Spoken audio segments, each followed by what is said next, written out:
George Anastasopoulos is back in studio to bring us some more timeless tips. Thanks for being here. Thanks for having me back. Now, when we're trying to make the most use of our time, how do we maintain perspective? Great question. You know, the word perspective, we use it a lot.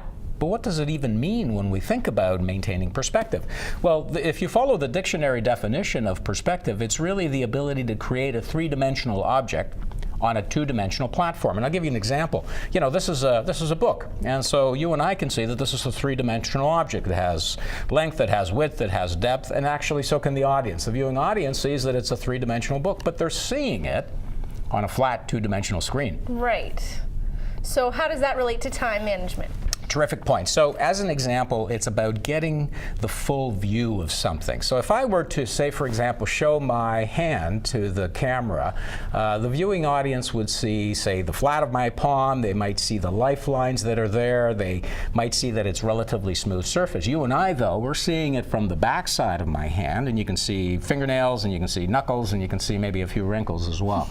So it isn't until we actually look at both sides of the hand do we get a fuller perspective of the complete situation and the situation that we're in. Right. So what do we do with that? All right. So as an example, as we look at, you know, sort of only seeing part of the picture, and I want to use this book again as a reference. So if I were to turn to one of the pages and show, say, 2 pages out of the workbook, you'll notice there's an image, and there's some bullet points, and there's a text in there that suggests that there are certain things that we can do. And on its own, some good tips. There's some good tips. Thank you. And on its own, this might be relatively valuable, but you see, it isn't until we read it in the context of the complete book, in this case, Essential Sales, 10 Steps to Sales Success, that's when it gets and becomes truly meaningful.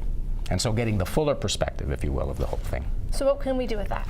So 3 things. I'd like to suggest the following tips. Number 1, because we spend so much of our time in our work environment, and therefore it's important for us to get the most of it, make Mondays your second favorite day. So if it's not your second favorite day, either consider yourself looking for a new career, or find a way to turn it into your second favorite day of the week. Okay, good advice. Secondly, ask yourself, is it worth it? Whatever it is you're doing in this moment, is this worth it? You know, you may find yourself sort of trudging along through some things that might seem like routine tasks, but if they are part of a larger picture, such as the book I showed, that makes it all worth it, then hallelujah.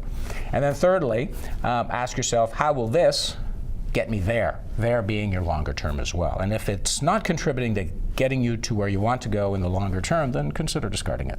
Okay, thank you so much. We can find more tips like this on leadershipfundamentals.com. Thanks for being here. Thank you.